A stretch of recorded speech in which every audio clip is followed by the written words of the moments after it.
What if I told you that 4 people saw exactly what happened to 19-year-old Fiona Sinnott on the night she vanished forever?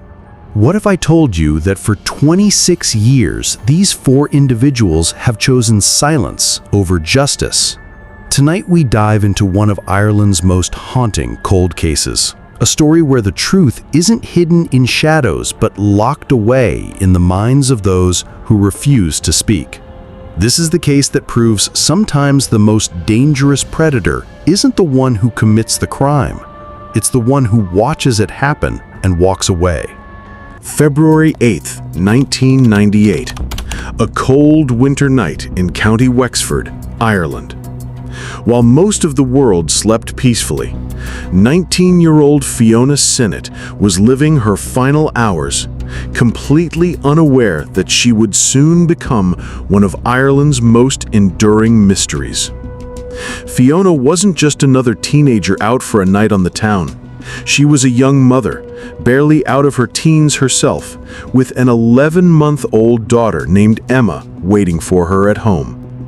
Picture this: a girl who should have been worrying about college applications and weekend plans, instead juggling the responsibilities of motherhood while trying to hold on to whatever remained of her youth.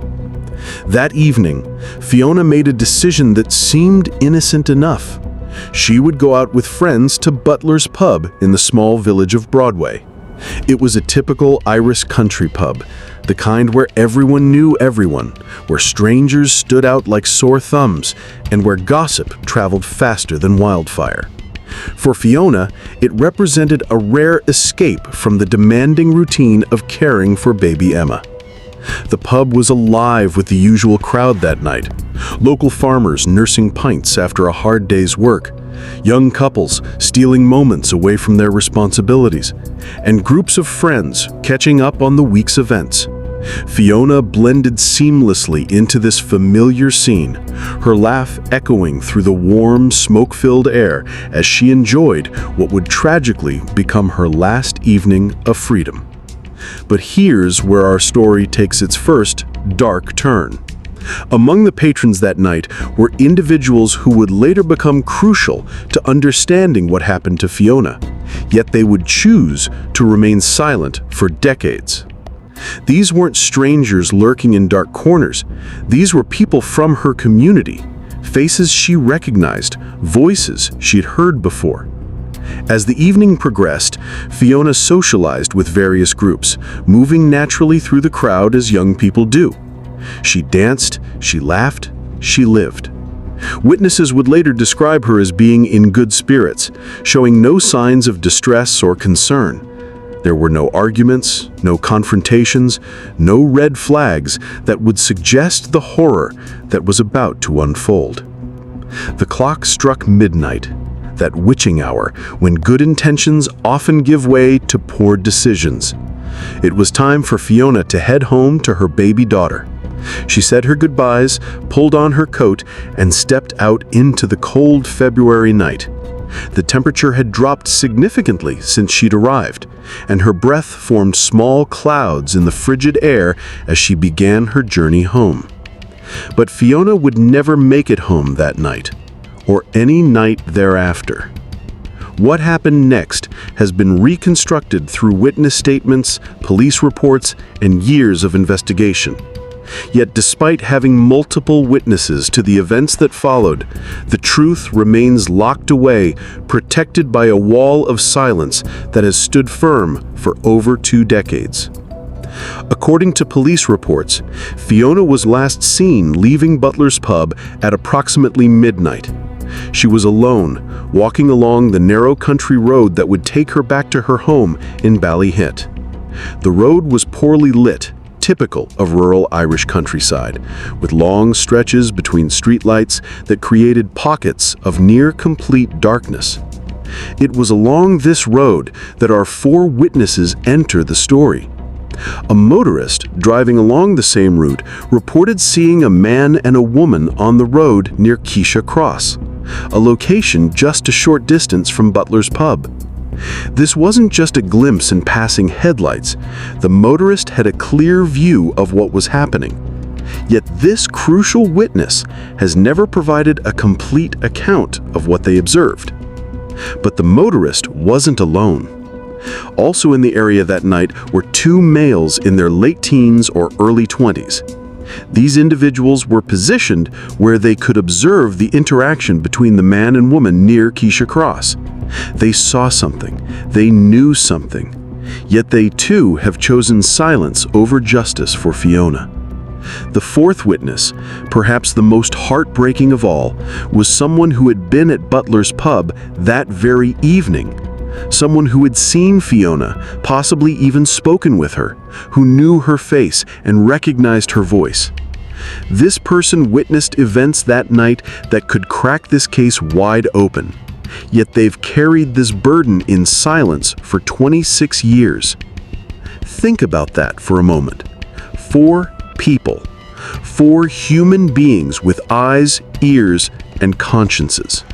4 individuals who could provide answers to a mother whose daughter vanished without a trace. 4 people who could give closure to baby Emma, who grew up without ever knowing what happened to her mother. 4 people who have chosen their own comfort over justice for the dead for nearly 3 decades. What creates such loyalty to silence? What motivates someone to watch a young mother disappear and then spend the next 26 years pretending they saw nothing? Is it fear, guilt, complicity, or something even darker? As Fiona walked along that lonely road, she had no idea that multiple sets of eyes were watching her final moments of freedom. She couldn't have imagined that the people who witnessed whatever happened to her would become almost as much of a mystery as her disappearance itself. The last confirmed sighting of Fiona Sinnott was at midnight on February 8, 1998, leaving Butler's pub. But the last actual sighting of Fiona, the one that could solve this case once and for all, remains locked away in the memories of 4 people who have decided that some secrets are worth keeping, even when they destroy families and deny justice to the dead. Tomorrow morning, baby Emma would wake up looking for her mother. She would never see her again. And somewhere in County Wexford, 4 people would wake up knowing exactly why. In small Irish communities like Broadway, County Wexford, silence isn't just golden, it's a currency. It's traded, bartered, and hoarded like precious metal.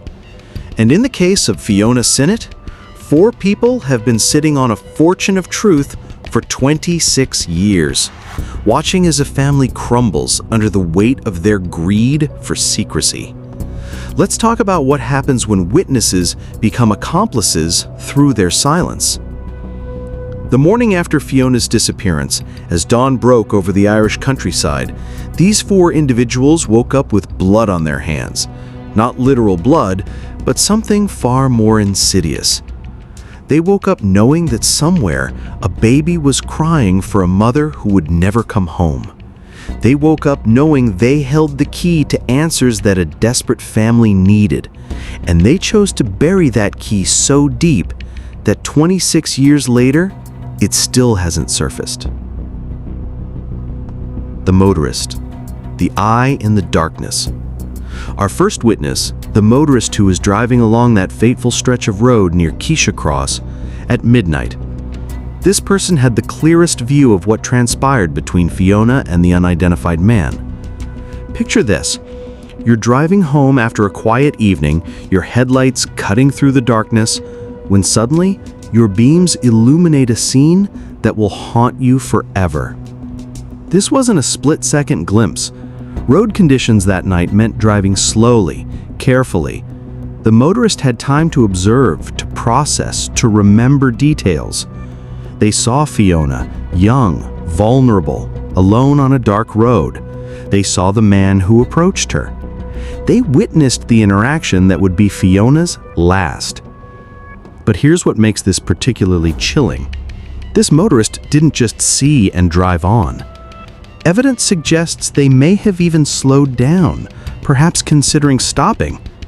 They made a conscious decision, a decision that has echoed through 26 years of investigations, searches, and a family's endless grief. What kind of person sees a young woman in potential distress and chooses not to act? What kind of person carries that image for decades without coming forward? The motorist didn't just fail Fiona that night, they've been failing her every day since. The two young men, partners in silence. Then we have our second and third witnesses, two males in their late teens or early 20s who were positioned in the area that night. These weren't innocent bystanders who happened to catch a glimpse of something suspicious. Their location and timing suggest they may have been deliberately positioned to observe events as they unfolded. Think about this. Two young men, roughly Fiona's age, watching as one of their peers faced whatever horror was about to befall her. Were they friends of the perpetrator? Were they involved in planning what happened? Or were they simply cowards who witnessed evil and chose self-preservation over human decency? These two have maintained their pact of silence for over 2 decades. That level of coordination, that sustained commitment to secrecy doesn't happen by accident. It requires ongoing communication, mutual reinforcement, and a shared understanding that their secret is more important than justice for Fiona. But here's the psychological reality. Secrets this dark don't stay buried without leaving scars. These men have spent 26 years looking over their shoulders, wondering if today is the day their silence breaks. They've attended family gatherings, held their own children, celebrated milestones, all while carrying the knowledge that another family has been denied these same precious moments because of their silence. The pub witness. Betrayal from within. Perhaps the most heartbreaking witness of all is the fourth, someone who had been socializing at Butler's pub that very evening. This person didn't just witness Fiona's final moments, they witnessed her final hours of happiness. They saw her laugh, dance, and live, completely unaware of what was coming. This witness represents the ultimate betrayal. While Fiona was enjoying what she thought was a safe evening among friends and familiar faces, someone in that very crowd was watching her with different intentions. Someone was taking mental notes, planning, calculating. The pub witness had multiple opportunities to intervene. They could have offered Fiona a ride home. They could have walked with her. They could have simply stayed alert and followed at a distance to ensure her safety. Instead, they chose to watch the tragedy unfold and then retreat into decades of silence. You know what's really disturbing about this case? Right now, as you're watching this video, those 4 witnesses might be living normal lives. They might be married, have children, hold respectable jobs in their community. They wake up every morning, brush their teeth, kiss their families goodbye, and go about their day as if they didn't hold the key to solving one of Ireland's most haunting mysteries. If you're feeling that knot in your stomach, that sense of injustice burning in your chest, good. That means you still have a conscience.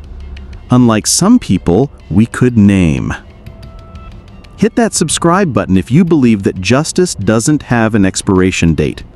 Because every subscriber sends a message that we won't let cases like Fiona's be forgotten. We won't let silence win. The psychology of sustained silence. What creates this level of sustained secrecy? Psychologists who study witness behavior in criminal cases point to several factors that can trap people in cycles or silence. First, there's the initial shock and fear. In those crucial first hours after witnessing something traumatic, the human brain often chooses flight over fight. The witnesses may have genuinely been paralyzed by fear in those first moments, but fear alone doesn't explain 26 years of silence. That requires something deeper: complicity. Either these witnesses were directly involved in what happened to Fiona, or they're protecting someone who was. There's no middle ground here. Second, there's the snowball effect of time. With each passing day, week, month, and year, coming forward becomes harder. How do you explain to investigators why you waited a week to speak up, a month, a year? 26 years. The longer the silence stretches, the more culpable the silence itself becomes. Third, there's community pressure. In tight-knit rural communities, loyalty often trumps justice. These witnesses may be protecting not just an individual, but an entire network of relationships, family connections, and social structures that would crumble if the truth came out. But let's talk about what this silence has cost. Baby Emma, now a 27-year-old woman, grew up without her mother. She never got bedtime stories, never had someone to help her with homework, never had a mother to share her first heartbreak or her wedding day. Fiona's parents have spent over 20 years wondering if their daughter is alive somewhere, hoping against hope that maybe she just ran away, maybe she started a new life somewhere else. The witnesses' silence has denied them even the mercy of knowing the truth. The broader community has lived under a shadow of suspicion and fear. When a young woman can vanish without a trace, when witnesses refuse to speak, when justice is denied, it poisons everything. Trust erodes. Fear grows. The social fabric that holds communities together begins to fray. And somewhere in County Wexford, a killer has been walking free for 26 years, protected by 4 people who chose silence over justice, secrecy over humanity. These witnesses didn't just fail Fiona Sinnott on February 8, 1998. They've been failing her every single day since. February 9th, 1998.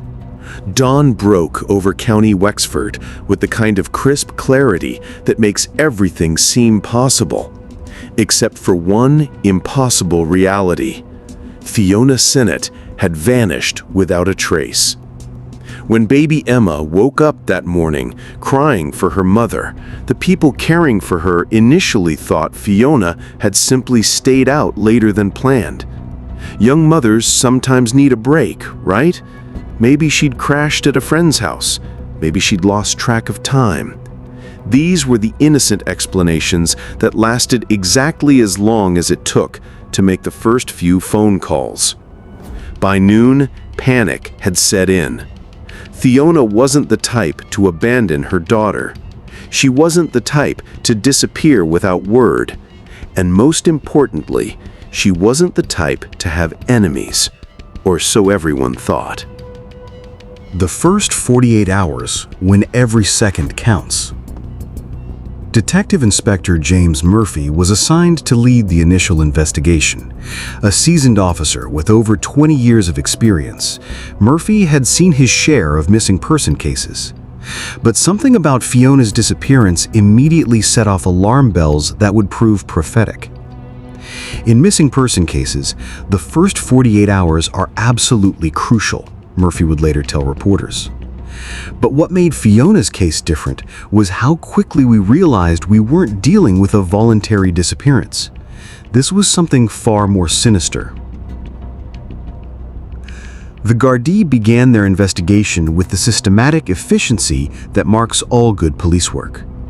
They started with the last known location, Butler's Pub, and began interviewing everyone who had been there that night. This is where they first encountered the wall of silence that would define this case for the next 26 years. Pub patrons were cooperative, to a point. Yes, they remembered Fiona being there. Yes, she seemed to be having a good time. Yes, she left around midnight.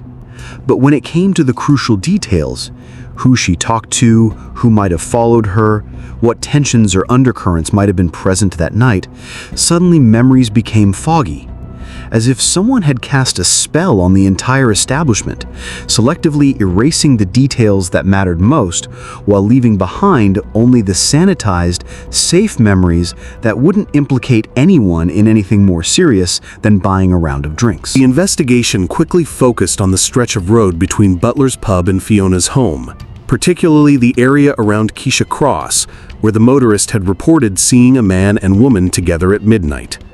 This should have been the breakthrough moment, a witness with a clear view of what happened to Fiona in her final moments. But instead of cooperation, investigators met with evasion. The motorist's initial statement was vague, lacking the kind of specific details that could move an investigation forward. When pressed for more information, the witness suddenly became less certain about what they'd seen. Times became approximate. Descriptions became generic. Clear observations transformed into uncertain impressions. Detective Murphy knew he was being played, but proving it was another matter entirely. "You can't force someone to remember what they claim to have forgotten," he explained in a later interview, "but you can tell when someone is holding back crucial information. The question becomes, how do you break through that wall?" The two young men who had been in the area that night presented an even more frustrating challenge. When initially contacted by police, they provided alibis that were technically plausible, but suspiciously coordinated. Their stories aligned too perfectly, with the kind of precision that suggests rehearsal rather than genuine recollection. More concerning was their demeanor during questioning. Experienced investigators develop a sixth sense for when someone is hiding something, and both detectives involved in interviewing these witnesses came away convinced they were sitting on crucial information. Perhaps the most maddening aspect of the early investigation was the fourth witness, the person who had been at Butler's pub that night and had witnessed events that could crack the case wide open. This witness presented investigators with a unique challenge. Unlike the others, who could claim they were simply in the wrong place at the wrong time, this person had been part of Fiona's social circle that evening. They had observed her interactions, her mood, her decisions. They potentially knew who she had talked to, who had shown interest in her, who might have followed her when she left. But instead of being the investigation's best asset, this witness became its most protected secret. Not only did they refuse to provide detailed information about that night, but their silence seemed to actively discourage others from speaking up. It was as if they were the keystone in an arch of secrecy. Remove them, and the entire structure of silence might collapse. While dealing with uncooperative witnesses, investigators also faced the harsh reality of a crime scene that had been compromised by time and weather. The area around Keisha Cross showed no obvious signs of struggle, but after hours of exposure to Irish winter conditions, any physical evidence would have been severely degraded. The lack of a body presented additional challenges. Without physical evidence of harm, investigators had to build their case on witness testimony and circumstantial evidence. But when your key witnesses refuse to cooperate, circumstantial evidence becomes your only lifeline. Forensic teams scoured the route between Butler's pub and Fiona's home, looking for anything that might provide clues. Torn clothing, personal belongings, signs of a struggle. They found nothing conclusive, but the very absence of evidence became significant. Fiona had simply vanished, as if she had been swallowed by the Irish countryside itself. As news of Fiona's disappearance spread, the case attracted significant media attention. Here was a story that had all the elements of a compelling mystery. A young mother, a night out that ended in tragedy, and a community that seemed to be hiding something. But the media attention created its own complications. Witnesses who might have been willing to speak privately to investigators suddenly found themselves worried about public exposure. The spotlight that was meant to encourage cooperation instead drove the key witnesses deeper into their shells of silence. Community meetings were held, appeals were made, and reward money was offered. None of it worked.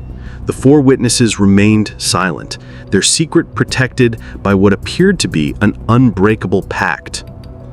Within weeks of Fiona's disappearance, the investigation officially transformed from a missing person case to a murder inquiry. This wasn't based on the discovery of a body or definitive proof of death, but rather on the accumulation of evidence that pointed to foul play. The witness accounts, fragmentary as they were, all pointed to Fiona encountering someone on that dark road near Keisha Cross.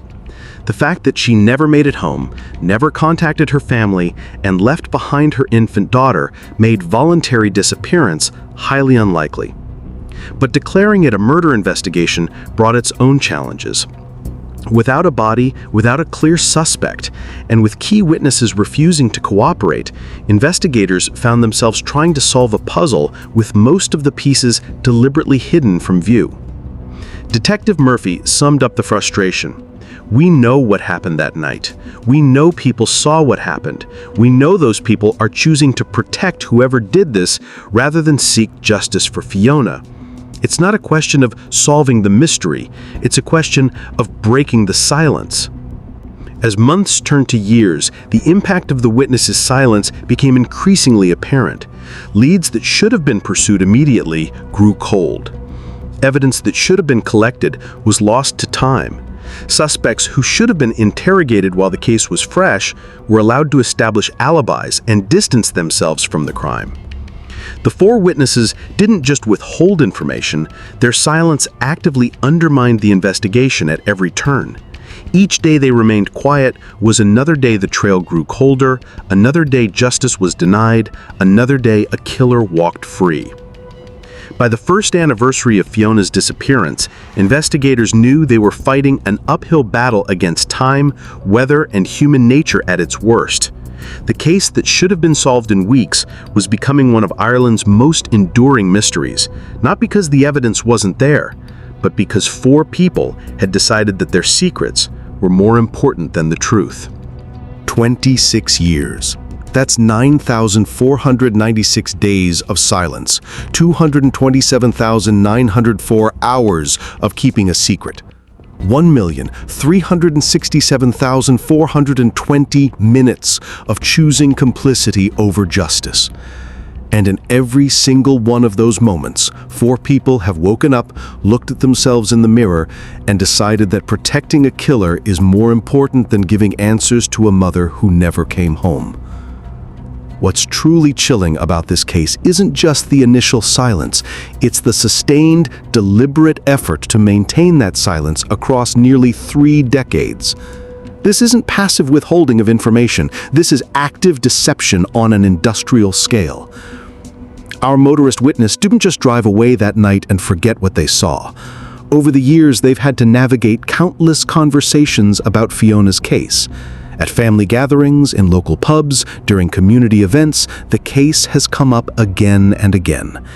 Each time, this person has had to perform their ignorance, pretend they know nothing more than anyone else, maintain the fiction that they're just another concerned community member hoping for answers. Think about the psychological toll of that performance. 26 years of carefully measured responses.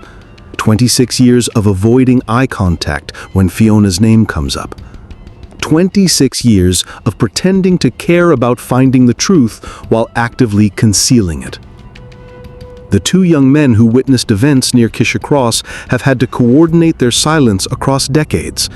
That requires ongoing communication, mutual reinforcement, and a shared commitment to their secret that's stronger than marriage vows. They've probably attended each other's weddings, been godparents to each other's children, shared holidays and celebrations, all while being bound together by their knowledge of what happened to Fiona. But it's the pub witness who represents the most sophisticated level of deception. This person has had to maintain relationships within the community while carrying the secret of secrets. They've probably comforted Fiona's family members, participated in searches, maybe even attended memorial services, all while knowing exactly what happened to her. As the years passed, the impact of these four witnesses' silence spread like poison through the community. Other potential witnesses, seeing that even direct observers weren't speaking up, decided it was safer to keep their own observations to themselves. The culture of silence became self-reinforcing. Fiona's case generated numerous tips and leads over the years, but many of them were undermined by the fundamental lack of cooperation from the key witnesses. Investigators would develop promising leads only to hit the same wall of silence whenever they got close to the truth. In 2008, 10 years after Fiona's disappearance, the Gardaí launched a major review of the case. New investigators brought fresh eyes to old evidence, hoping that time might have loosened tongues or that advancing forensic techniques might reveal new clues. They were met with the same coordinated silence that had stymied the original investigation. The review did reveal something significant, though. The level of coordination among the witnesses suggested they weren't just random observers who happened to see something. The precision of their silence, the way their stories aligned without being identical, the careful way they avoided contradicting each other, it all pointed to a level of planning that was deeply disturbing. As Ireland entered the digital age, Fiona's case found new life on social media platforms. Facebook groups dedicated to Irish missing persons cases kept her story alive. Twitter hashtags emerged on significant anniversaries. Online sleuths dissected every available piece of evidence, generating theories and speculation that sometimes came uncomfortably close to the truth. But even the democratizing power of social media couldn't break the silence of the four witnesses. If anything, the digital age gave them new tools for monitoring public interest in the case and adjusting their behavior accordingly. The pub witness in particular had to navigate the delicate balance of appearing to support online awareness campaigns while ensuring they never revealed anything that might actually help solve the case. They probably shared Facebook posts about Fiona, maybe even donated to reward funds, all part of the elaborate performance of innocence they'd been perfecting for decades. As we moved into the 2010s and 2020s, a new generation came of age in County Wexford who knew Fiona's story only as local legend. But for the four witnesses, this presented new challenges. How do you explain to your own children why you've never spoken about what you saw that night? How do you look your teenage daughter in the eye when she asks about the famous missing person case from your community? Some of the witnesses now have children older than Fiona was when she disappeared. They've watched their own kids grow up, graduate, maybe start families of their own, all while denying another family the same precious experiences. The psychological strain of maintaining such a significant deception across multiple generations is immense. Family therapy sessions where this secret can never be discussed. Marriage counseling where the biggest issue in the relationship can never be addressed. Parent-child conversations where honesty is impossible because the truth is too dangerous. I want to pause here for a moment and talk directly to you, the viewer.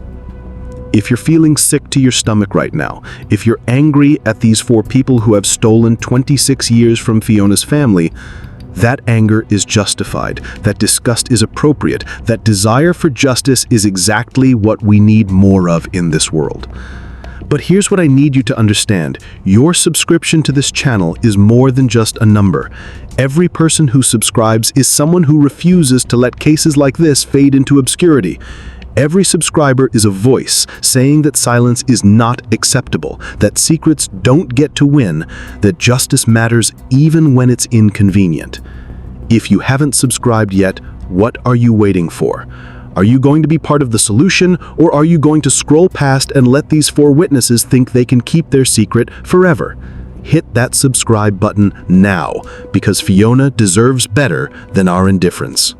But then, 26 years after Fiona Sinnott walked out of Butler's pub and into the darkness, something shifted. The wall of silence that had protected her killer for nearly 3 decades began to show cracks. In July 2024, the Gardaí launched what they described as a significant operational activity in County Wexford.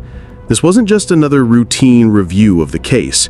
This was a major excavation operation involving forensic teams, technical experts, and resources that suggested they had developed substantial new leads.